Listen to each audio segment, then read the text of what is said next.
Up next on the Day Beer Review, we're going to be looking at Morro Castle. This is a smoked porter by Forgotten Boardwalk Brewing Company, and it comes in at 5.7% ABV. Check it out.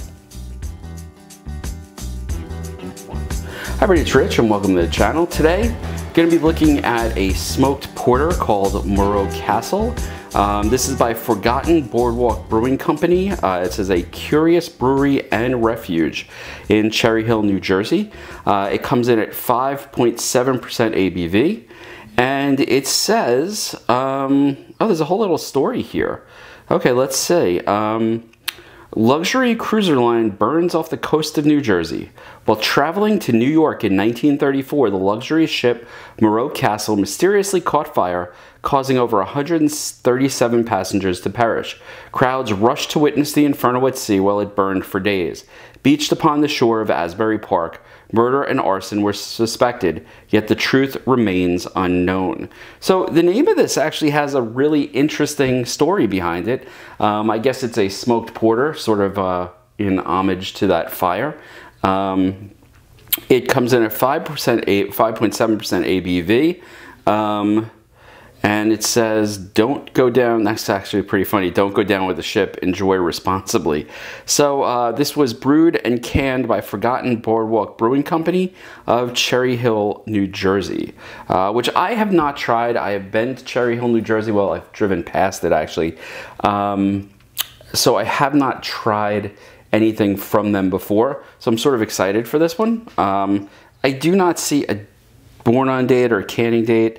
So I have no idea when this was actually canned, but it's been in the fridge since I bought it. Crack it. Well, no overflow, which is nice. I'm using a stout glass because, quite frankly, I never know what glass to pour a porter into. It's a dark beer. When it's a dark beer, I tend to go with a stout glass or I go with a tulip. So, all right. So this actually pours a reasonably light brown. Which is sort of nice. It does seem to have some aggressive carbonation. And the head is coming out a very light khaki color. Now I am pouring a little hard, probably a little too hard, because it now has like 4 fingers of, yeah, 3 fingers ahead, something like that. That was my fault. It was not the fault of the beer. I poured just a little bit too hard. I'm gonna let this head sort of recede just a bit. And it does seem to be receding sort of quickly. The can art on this one is sort of interesting as well. I like good can art.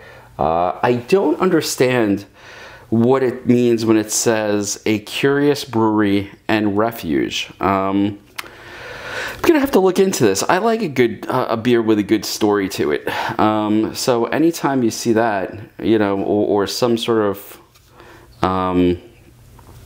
you know, sort of hidden thing on there, like I don't know what the refuge would be. I also like the fact that it has all of this artwork dealing with that fire that they talked about on the Morro Castle. Let's see, the head is still pretty robust.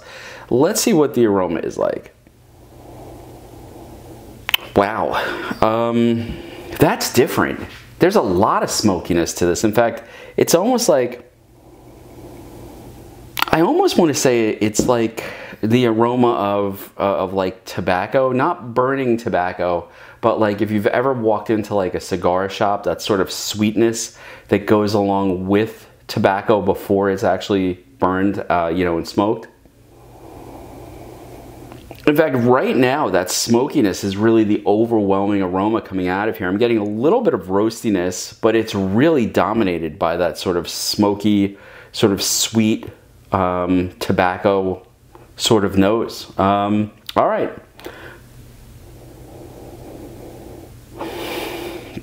I don't know if I like the nose. That's the problem. It's either really, really good or it's really not good, and I just don't know where I stand on this. I love the story behind it, so I really hope this beer is gonna be good. All right, let's see what it tastes like.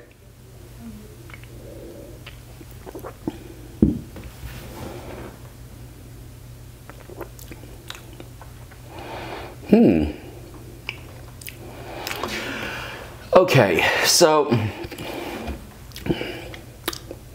This is an interesting one. Really, really interesting.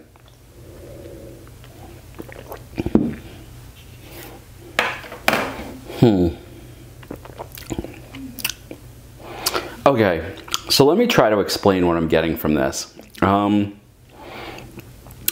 a nice bitterness to the back. It almost has a roastiness of like a coffee to it, but it's just a hint. What I'm getting here is smoke. It sort of tastes the way the end of a campfire smells. That sort of smoky, sort of outdoorsy, you know, aroma that comes with a campfire.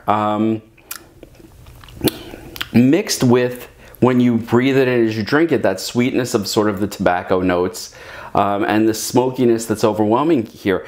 This really hits the tasting mark for its name. This is a smoked porter.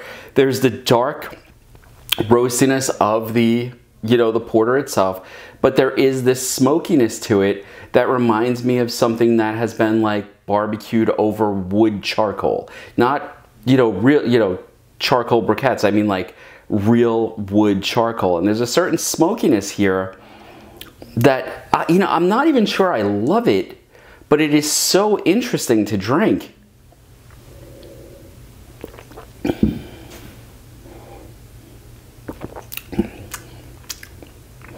Yeah, it's almost like a barbecue smokiness here. Now, there's no hint of like barbecue sauce or anything, but sort of the remnants of, it's sort of like, God, this is so hard to describe. It's sort of like when you walk through the smoke of a campfire and you get that smoky taste in your mouth. That's what's here. And it's really enjoyable. It's really quite interesting. The mouthfeel is nice. The smokiness stays there. It hangs on to your mouth for a while. Like the last sip I took had to be 20 seconds ago, maybe 30 seconds ago. And it's really very interesting to drink. Now, what would I have this with? Barbecue, like a burger, hot dog, something like that.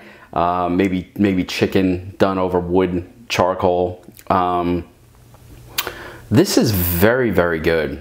Yeah. There's also a certain dryness to it that reminds, it's like, sort of makes you go, you know, it sort of makes you click your mouth as you're going through it. It's an enjoyable beer to drink. Now, let's see, is there any, don't go down with the ship. Okay, so there are actually some tasting notes, and damn if they didn't hit everything. I'm getting some of that coffee. It says coffee, and then it says smoke and tobacco. The sweetness of the tobacco, the smokiness of like a good campfire, all rolled into a very, very nice porter. This is really quite enjoyable. Listen, am I gonna drink like 4 of these in a row at a barbecue? Probably not. Would I have another one of these? Yes. Would I grab it if I see it again? I will. More so I can share it with other people and they can get a taste of what this is like, because this is really, really an enjoyably complex beer. This would be a fun beer to talk about with people as well as drink. So, I mean, not only is it an enjoyable beer, gave me a little history lesson about the Morro Castle, which I didn't know even existed, talked about the fire that happened there. I gotta tell you, overall, between the packaging of this beer, the story on the can, the flavor of the beer itself, to me, this is a home run. And I don't think I spent more than $5 on this can. I'm pretty sure I bought this in New Jersey at a Total Wine as sort of a mixed 6-pack type of thing that I picked up for the channel. And you know what? This is really very good. Yeah, I would get another one of these and I would share it out with people. So again, this was Morro Castle, a smoked porter by Forgotten Boardwalk Brewing Company of Cherry Hill, New Jersey, coming in at 5.7% ABV. And you know, if you see it, New Jersey beers are a pain in the butt. And what I mean by that is, I've had a lot of beer from New Jersey, and it's almost all been very good. My favorite 2 breweries are Gusto down in North Cape May and Cape May Brewery in Cape May itself. They are two breweries that I really enjoy. And I buy from them whenever I can get. But the only problem is New Jersey beers you can buy in New Jersey. There's a state law there that doesn't allow shipment. So like when I want my beer from Cape May Brewery or I want it from Gusto, I'm going on a 3-hour drive to go down there and pick it up, which is, listen, it's a fun ride, and there's nothing like a good beer run to sort of get out there and you know, get away for the day and go and pick up stuff for the channel. I do enjoy it. But would it be more convenient, like with Equilibrium, to be able to order it and have it delivered? It would be, and you can't blame the breweries. You have to blame the state law. Now, next time I'm across the bridge in New Jersey and I go to Total Wines or Wegmans or wherever, I'm going to check out Forgotten Boardwalk's other offerings, see what they have, and probably pick up something else, because this one was really complex and interesting and fun to deal with, and I really enjoyed it. So again, if you get a chance, if you see it, if you're in Jersey, I would definitely pick up you know, Forgotten Boardwalk's Morro Castle, a smoked porter. I hope you've enjoyed the review. I'm going to sit back and drink the rest of this beer, and quite frankly marvel at the history and the flavor profile that they've put together here.